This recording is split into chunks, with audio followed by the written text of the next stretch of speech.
En el siglo XX, el autoritarismo en el Perú se presentó de manera constante a través de varios gobiernos que se privilegiaban sobre la concentración del poder, dejaban de lado la democracia y la participación de la ciudadanía, como se menciona en González 2001.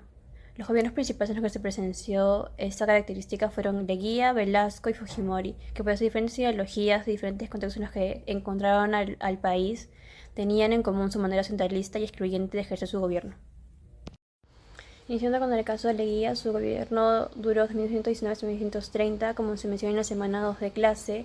Su gobierno fue autoritario, civil y populista. Se caracterizó por ser un tirano que con su poder promovió la modernización del Estado, subordinó las instituciones a su alrededor para que se eligieran solamente su visión. Podemos decir que su gobierno fue autoritario porque llegó al poder mediante un golpe de Estado en 1919. Luego cambió la constitución para poder quedarse en el poder. De esto llegó el oncenio de Leguía. Persiguió la oposición para poder construir su poder personal durante más de una década. Por otro lado tenemos a Velasco, cuyo gobierno duró desde 1968 hasta 1975. Como se mencionó en la semana 9 de clase, lideró de manera autoritaria militar con un enfoque reformista y nacionalista, porque gobernó sin democracia, impulsó reformas sin un debate público previo, controló los medios de comunicación, eliminó la participación de la política libre, además impulsó la transformación del Estado gracias a su régimen y extendió los derechos sociales y culturales, promovió una ciudadanía más amplia, pero desde una lógica muy vertical.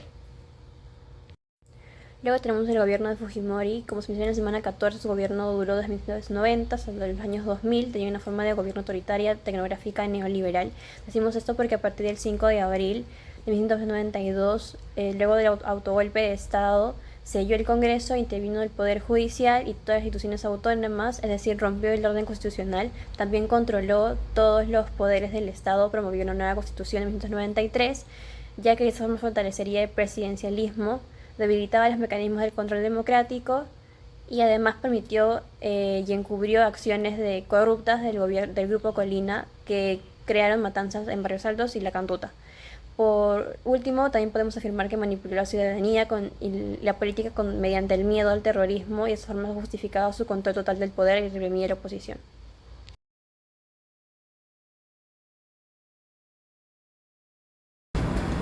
Una de las causas del autoritarismo en el gobierno de Fujimori fue la crisis generalizada que vivía el Perú a fines de los años 80. El país atravesaba una situación de hiperinflación, desempleo, terrorismo y una pérdida total de confianza en los partidos políticos. Frente a este caos, la gente dejó de creer en la democracia representativa y buscaba soluciones inmediatas. Según Carlos Contreras y Marcos Cueto, en su libro Historia del Perú Contemporáneo, nos dice que esta crisis fue tan fuerte que la población estuvo dispuesta a apoyar a un outsider como Fujimori, alguien que prometía orden y eficiencia sin estar ligado a partidos tradicionales. Esa necesidad de estabilidad fue clave para que se diera paso a un tipo de gobierno más autoritario. Además, el antropólogo Carlos Iván de Negri, en El surgimiento de Sendero Luminoso, nos señala que esta crisis política no solo permitió la aparición de Fujimori, sino que también justificó muchas de sus decisiones autoritarias, porque la gran parte de la población sentía que la democracia no estaba funcionando. Ahora vamos con las consecuencias del autoritarismo. Una de las consecuencias más graves del autoritarismo fujimorista fue la concentración del poder en el Ejecutivo y el debilitamiento de la democracia. Esto se ve claramente en el autogolpe del 5 de abril de 1992, donde Fujimori cerró el Congreso y tomó el control total del Estado. A partir de ahí, se gobernó con muy pocos contrapesos. Carlos Iván de Negri explica que, tras el autogolpe, se instaló una lógica política basada en el control total, donde cualquier crítica era vista como una amenaza. Esto permitió que se normalizara la represión, el uso de inteligencia estatal para control social y hasta la violación de derechos humanos, como los conocidos casos de La Cantuta y Barrios Altos.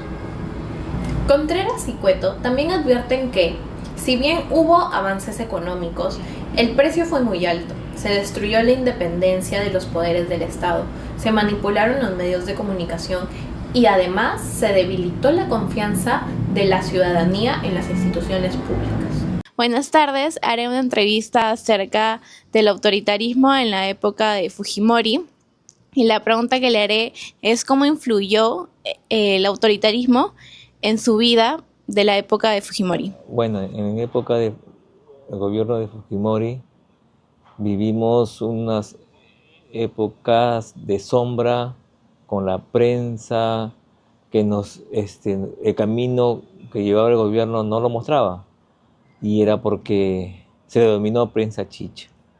En total eran diarios, canales, broadcasters de televisión comprados por un aliado de Fujimori, un brazo derecho de Fujimori que era el Montesino, que era un gobierno detrás, que dominaba.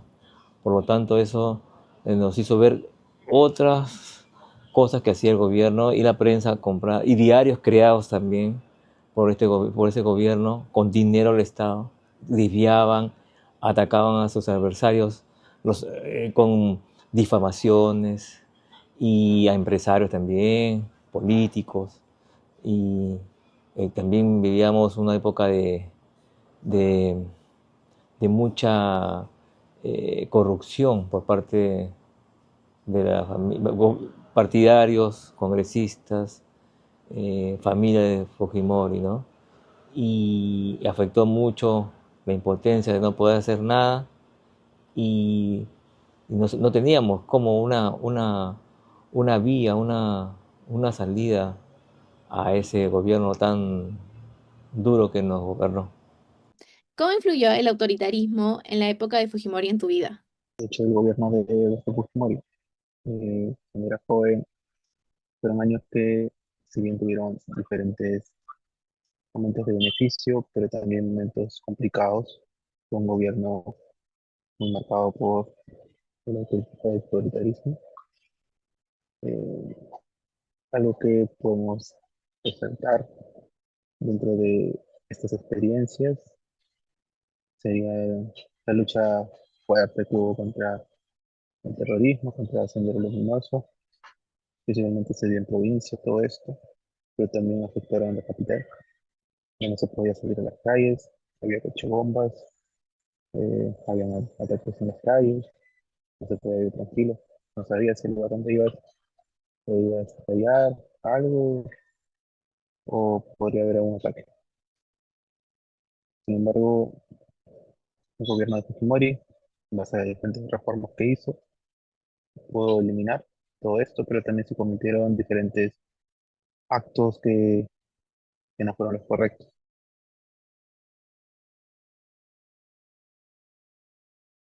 A partir del análisis de las causas y consecuencias del autoritarismo en el Perú del siglo XX, especialmente durante el gobierno de Fujimori, y los testimonios recogidos en las entrevistas, podemos concluir que la forma en que el Estado y la sociedad enfrentaron este fenómeno no fue adecuada. En la sección 3 del video se señaló que ante la crisis profunda de los años 80, marcada por el terrorismo, la hiperinflación y la desconfianza hacia los partidos, gran parte de la población aceptó soluciones autoritarias como las que proponía Fujimori, priorizando el orden sobre la democracia. Esto abrió paso a un régimen que concentró el poder, debilitó las instituciones y vulneró derechos fundamentales. Los testimonios de Carlos Sánchez y Luis Pinedo en la sección 4 confirman esta idea. Carlos Sánchez relató cómo la prensa fue manipulada por el gobierno mediante la llamada prensa chicha, creada y financiada para atacar a la oposición y encubrir actos de corrupción. Él expresó su impotencia al no poder hacer nada frente a un poder que parecía no tener salida ni control. Por su parte, Luis Pinedo reconoció que, si bien hubo avances en la lucha contra el terrorismo, también se cometieron abusos bajo una lógica autoritaria, en la que la población vivía con miedo e incertidumbre. Estos testimonios muestran que, aunque el contexto de inseguridad llevó a apoyar ciertas decisiones, la falta de mecanismos de control ciudadano y de instituciones fuertes facilitó que el autoritarismo avanzara sin resistencia. Como alternativa de solución, proponemos una ciudadanía más informada y participativa, capaz de exigir transparencia y límites al poder. Para ello es fundamental fortalecer la educación cívica desde la escuela, promover medios de comunicación libres e independientes y garantizar instituciones sólidas que impidan la concentración del poder. Solo así podremos enfrentar de forma adecuada cualquier intento de autoritarismo en el futuro.